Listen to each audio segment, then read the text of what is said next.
न्यूज़24 express में आप सभी का स्वागत है। आपके साथ मैं हूँ आस्था श्रीवास्तव। इसी के साथ बढ़ते हैं खबरों की ओर। दमोह विधायक राहुल सिंह कोरोना पॉजिटिव पाए गए हैं। विधायक राहुल सिंह ने बताया कि जो भी उनके संपर्क में आया है वो सभी लोग अपनी जांच करवा लें। उन्होंने कहा कि माई नर्मदा और भोले बाबा की कृपा है, किसी भी मित्र को घबराने की ज़रूरत नहीं है, इसलिए जो भी साथ में रहे हों, संपर्क में रहे हों, वो अपनी जाँच करा लें। 21, 22, 23 तारीख को विधानसभा का सत्र प्रारंभ होना था। उसी को लेकर विधानसभा सचिवालय से ये निर्देश थे कि मध्य प्रदेश के सभी विधायकों को अपना कोरोना का टेस्ट, कोविड का टेस्ट कराना है। उसी टेस्ट को आज मैंने दमोह में भी कराया था, तो मेरा टेस्ट पॉजिटिव आया है। मैं बिल्कुल स्वस्थ हूँ, किसी भी प्रकार की कोई परेशानी या दिक्कत नहीं है और मुझे पूरा भरोसा है और भगवान भोलेनाथ और मां नर्मदा की कृपा से बहुत जल्द मैं स्वस्थ होकर वापस लौटूंगा। मेरा उन सभी साथियों से निवेदन है जो मेरे संपर्क में रहे कि वो सभी अपना का टेस्ट करा लें, होम आइसोलेट हो जाएं। साथ ही साथ मैं ये भी कहना चाहता हूँ कि अभी मैं होम आइसोलेट हूँ और कल भोपाल और समय समय पे जैसी भी आवश्यकता होगी, ज़रूरत पड़ेगी, मैं बीच में फेसबुक लाइव आकर आप सबसे रूबरू होऊंगा। धन्यवाद। जय हिंद। दमोह से सोनू सेन की रिपोर्ट। राजस्थान उदयपुर में आज रघुवीर सिंह मीणा को पुनः CWC मेंबर बनने पर उदयपुर पधारने पर उदयपुर शहर और देहात के कांग्रेस कार्यकर्ताओं और सोलंबर विधानसभा के समस्त पदाधिकारी उनके निवास पर पहुंचे और उनका भव्य स्वागत किया। साथ में पूर्व जिला प्रमुख लक्ष्मी नारायण पांड्या, पूर्व विधायक मांगीलाल गरासिया, पूर्व देहात जिलाध्यक्ष लाल सिंह झाला, परमानंद मेहता, पूर्व शहर अध्यक्ष गोपाल, ब्लॉक अध्यक्ष कचरूलाल जैसे कई लोग मौजूद रहे। दिल से आभार व्यक्त करता हूँ जिन्होंने हासिल किया है और इन सब की तरफ से और मेरी तरफ से आदरणीय सोनिया गांधी जी हमारे राष्ट्रीय अध्यक्ष और आदरणीय राहुल गांधी जी का बहुत बहुत आभार, जिन्होंने मुझे दोबारा वर्किंग कमेटी में काम करने का मौका दिया है। निश्चित तौर पे कार्यकर्ताओं की भावना हमारे साथ है और कार्यकर्ताओं की भावना के अनुरूप हम काम करके कांग्रेस पार्टी को मजबूत करेंगे और राजस्थान में अशोक गहलोत जी के नेतृत्व में जो सरकार है उस सरकार के जनहित के जितने भी कार्यक्रम हैं कार्यकर्ताओं के माध्यम से हम गांव-गांव, ढाणी-ढाणी, घर-घर पहुंचाएंगे, जितना मजबूत करेंगे। भाई साहब, नेता प्रतिपक्ष नहीं होने की वजह से नगर निगम में आपके पार्षदों की दो फाड़ हो चुकी है। नहीं, ऐसा कोई बात नहीं है। अभी तो एक्चुअली कोविड की वजह से कई सारे फैसले ऐसे हो नहीं पाए हैं। ये जल्दी ही सब मिलकर कर देंगे, कोई बड़ा इशू नहीं। उदयपुर से दिनेश औदित्य की रिपोर्ट। बहरामपुर में पुलिस कोरोना सेनानियों का रक्तदान शिविर। मुर्शिदाबाद जिला पुलिस ने मंगलवार को बहरामपुर पुलिस परेड मैदान में आयोजित किया। पता चला कि इस दिन भी लगभग 100 कोरोना सेनानी रक्तदान शिविर में रक्तदान करेंगे। मुर्शिदाबाद जिले के पुलिस अधीक्षक के सबरी राजकुमार, अतिरिक्त पुलिस अधीक्षक अनीस सरकार और जिले के अन्य पुलिस अधिकारी और पुलिसकर्मी रक्तदान शिविर में मौजूद थे। আজকে আমাদের কোভিড-19 ওয়ারিয়র ক্লাব মুর্শিদাবাদ এবং মুর্শিদাবাদ পুলিশের যৌথ উদ্যোগে এই ক্লাবটাকে আমরা চালাই এবং এই ক্লাবের অ্যাক্টিভিটির মধ্যে যে সমস্ত কর্মসূচিগুলো আমরা নিয়েছি, যে বিভিন্ন সেফ হোমে যাওয়া, বিভিন্ন লোককে ভরসা দেওয়া, যাদের কোভিড হচ্ছে তাদেরকে নজরে রাখা এবং তারা সুস্থ হয়ে গেলে তাদেরকে রিহ্যাবিলিটেশন বা কোনো কাজের মধ্যে দিয়ে তাদেরকে আবার সমাজের মূল স্রোতে ফিরিয়ে নিয়ে আসা, তারই একটা পার্ট হিসেবে আমরা আজকে এখানে প্লাজমা কালেক্ট করছি। সেটা ফুলফিল করছে, তাদেরই প্লাজমা নেওয়া হচ্ছে এবং আমাদের যেটা ইচ্ছা যে যেটা আমাদের জেলায় লাগবে, বাকি এই প্লাজমাটা আমরা অন্যান্য জেলাকেও তাদের দরকার মতন সরবরাহ করব। আজকে সকাল 10টা থেকে শুরু হয়েছে। এখানে মেনলি আজকে গভর্নমেন্টের স্টাফ এবং হেলথের স্টাফ যারা সুস্থ হয়েছেন, পরবর্তী ক্ষেত্রে আমরা যখন সাধারণ লোকের নেব তখন তারা আরও ভয়মুক্ত হয়ে এগিয়ে আসতে পারবে। এই ধারণার ওপরে বেস করেই আমরা আজকে শুধুমাত্র পুলিশ এবং হেলথ কেয়ার স্টাফদেরকে এটাতে ইনভলভ করছি। बहरामपुर से न्यूज़ 24 एक्सप्रेस के लिए ब्यूरो रिपोर्ट। बारासात डीवाईएफआई और एसआईएफआई छात्र युवा संगठन ने मंगलवार को बारासात नगर पालिका प्रशासक सुनील मुखर्जी को राज्य में स्वास्थ्य और शिक्षा के क्षेत्र में प्रतिनियुक्ति का एक सेट सौंपा। उनकी मुख्य मांग है कि कोरोना स्थिति में जिस तरह से लोग असहाय हो गए उसके लिए एक उपाय के रूप में आपातकालीन सेवाओं पर ध्यान केंद्रित किया जाए और जब लोग बीमार पड़ते हैं तो एम्बुलेंस मेल नहीं खाती। उन्होंने मांग की है कि प्रत्येक क्षेत्र में 5 एम्बुलेंस उपलब्ध कराई जाए और स्वास्थ्य व्यवस्था में सुधार किया जाए। যে দুষ্কৃতকারীরা সেই মজুত করেছিল সেই বোমা এবং সেখানে হঠাৎ বিস্ফোরণ হয়ে যাওয়াতে ওখানে সাধারণ মানুষের প্রাণহানি ঘটে। দুজন সঙ্গে সঙ্গেই মারা গিয়েছিল, পরে একজন হসপিটালে মারা যায়। এলাকাকে উত্তপ্ত করার জন্য শাসক দলের মদতে এই বোমা মজুত করা হয়েছে, যাতে এই মজুত করা বোমা সেগুলো পরবর্তীকালে কাজে লাগানো হতো। তো বিস্ফোরণ না হলে আমরা জানতে পারতাম না, কিন্তু আজকে বিস্ফোরণ হয়ে যাওয়ার ফলে পুলিশ প্রশাসন জানতে পেরেছে এবং পরবর্তীকালে আরও বোমা মজুত হয়েছে। আমাদের আশঙ্কা যে কামারহাটির মানুষকে প্রাণ দিতে না হয় তার অঙ্গীকার আমরা করছি এবং পুলিশ প্রশাসনকে দায়িত্বের সঙ্গে কোনো রাজনৈতিক রং না দেখে এই যত অপরাধী আছে তাদের বিরুদ্ধে ব্যবস্থা নেওয়া হোক, আমরা এই দাবি জানিয়ে এসেছি। बारासात से न्यूज़ 24 एक्सप्रेस के लिए ब्यूरो रिपोर्ट। मथुरा में थाना गोवर्धन इलाके के हथिया चौराहे पर एक जैनम बस ने एक ही परिवार के 4 सदस्यों को रौंद दिया। हादसे में एक 14 वर्षीय किशोर की मौत हो गई और 3 लोग गंभीर रूप से घायल हो गए। हादसे के बाद स्थानीय लोग आक्रोशित हुए और उन्होंने गोवर्धन बरसाना मार्ग पर जाम लगा दिया। वहीं अस्पताल में चिकित्सकों पर इलाज में लापरवाही का आरोप लगाकर मृतक के परिजनों ने हंगामा किया। देखिए, आज सुबह क्या है, ये एक्सीडेंट एक बच्चे की जान गई है, 3 लोग एडमिट हैं अभी हॉस्पिटल में, इलाज किया जा रहा है। मौके पर शांति व्यवस्था है। हमें यहाँ पे सीओ साहब हैं, एसपी आर साहब के मौके पर मौजूद। क्या परिवारजनों द्वारा कुछ मुआवजे की भी मांग की गई है? मुआवजे की मांग की गई है। उनकी मांग में जो भी न्यायपूर्वक हम लोग सोच के उसको शासन के लिए भेजेंगे और शासन से जो भी सहायता आएगी हम दिलवाएंगे। परिजनों का यह आरोप है कि वो घायल एक्सीडेंट के बाद अस्पताल ले गए, वहाँ पर ना कोई डॉक्टर ना 2 घंटे इस मामले की जाँच की जाएगी, इस मामले की जाँच करवाई जाएगी सीएम के माध्यम से।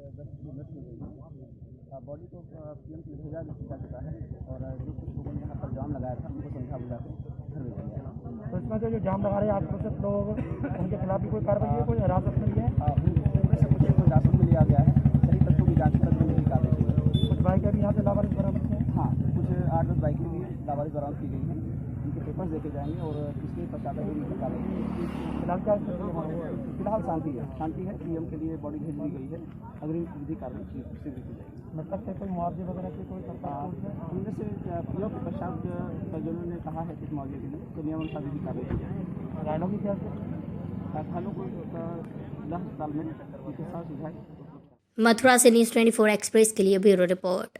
हमारा पीपल टू पीपल इंडिया संस्था के सहयोग से लालसोट तहसील में चलाए जा रहे नंदघर में दौलतपुरा में बच्चों का आधार कार्ड बनवाया गया और रोजगार में ई मित्र सेंटर के सहयोग से सोशल डिस्टेंस की पालना करते हुए 0 से 5 साल तक के बच्चों का आधार कार्ड बनवाया और लोगों को सरकारी योजनाओं के बारे में जागरूक किया।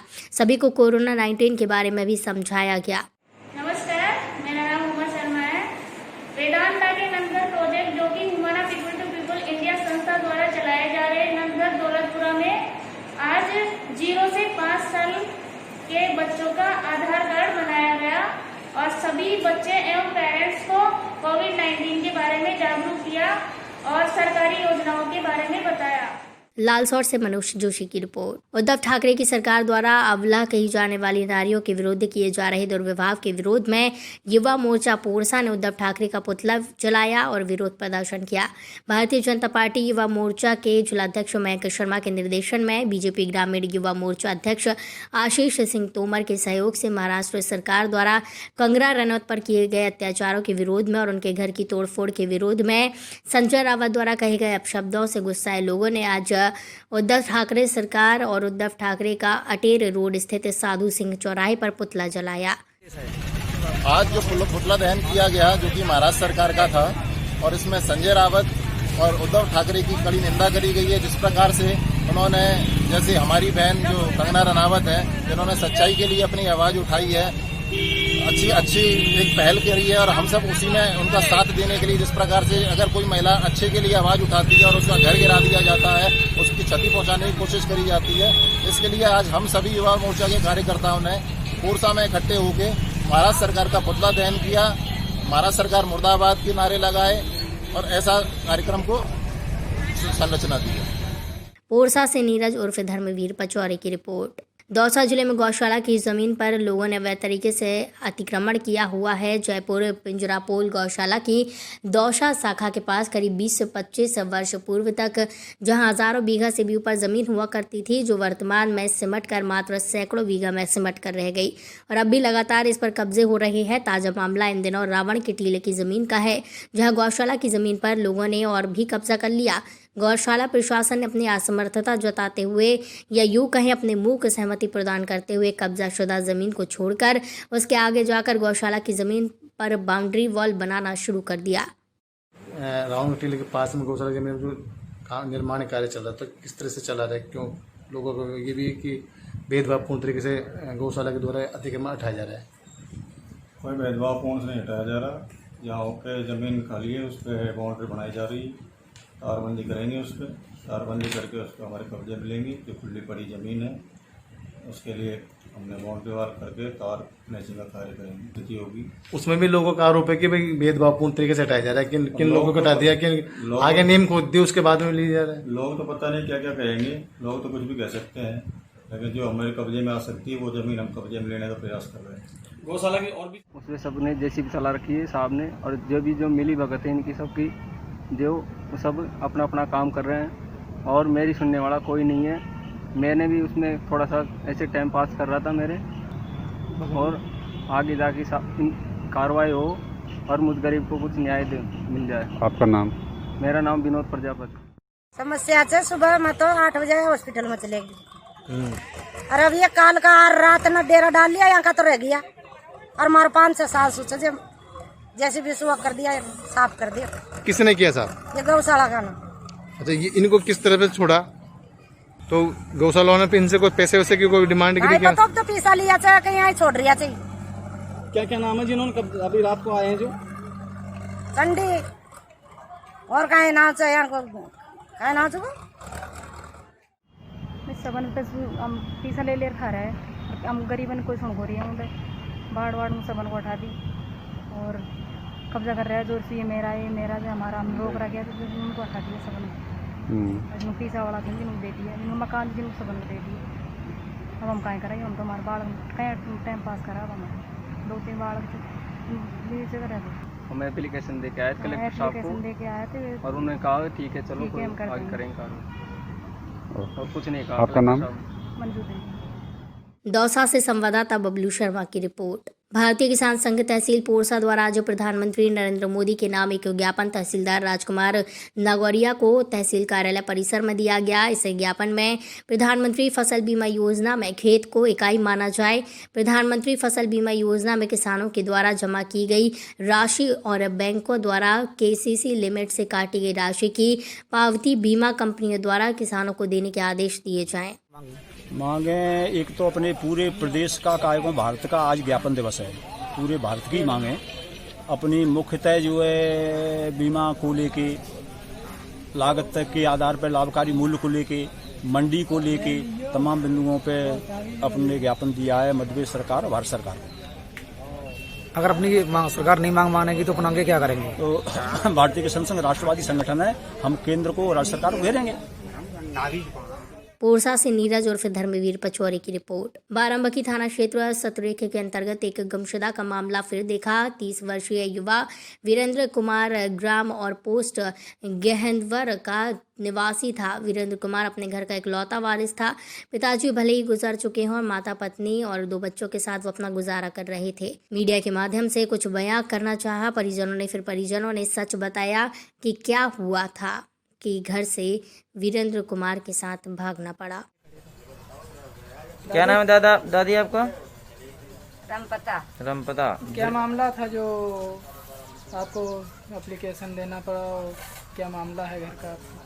मामला साहब यो है कि हम ईटा लाए रहन, तो हमरे लड़का का प्रधान का नौकर मतलब ड्राइवर ले गवा हमरे लड़का को, हमसे ना बताइस और अजय ले गए हैं। किस भट्ठा से ईटा लाया था? वो भट्ठा तो उनका नहीं, फतेहपुर भट्ठा है जो तीर गांव के आगे, वो भट्ठा आगे उन्हीं के परत वही भट्ठा है, वही भट्ठा का ड्राइवर ले गया। तो क्या उधारी लेकर आए थे क्या? हाँ साहब, उधार 25,000 रुपया रह जा रहा है। हम दे डार भैया पैसा दे दे। अब हमारे लड़के भैया करे वाला है, तब जब तुम वहे पकड़ के लेके गए हो, कहाँ की हो, कहाँ गायब आप? आज 8 दिन में भट्ठे वाले पकड़ के ले गए? हाँ, भट्ठा वाला उनका ड्राइवर पकड़ लेके, अजय लेके। अजय के आपका क्या नाम है? सुमन। सुमन, जब जिस दिन वीरेंद्र कुमार मतलब गायब हुए, क्या उसके एक दिन पहले या रात को कुछ आपसे बताए थे क्या? नहीं, कुछ नहीं बताया। आपसे कुछ नहीं बोले थे? हाँ। आपकी जानकारी से नहीं गए थे वो? नहीं, खाइन पेन बढ़िया कहीं सतरी जा रहे हैं। अभी आए हमारे भट्ठा वाले आए रहे अजय कुमार यहाँ, तब हम फटकार के कहीं नहीं के जइबे गली घाट कहो मिली, हम बैठा ले। जब से लेके गए तब से आए नहीं पैसा, नहीं 25,000 रुपया रहा है। ठीक। बाराबंकी से bureau report Mahesh Prajapati. News 24 express में फिलहाल इतना ही। मुझे दीजिए इजाजत, नमस्कार।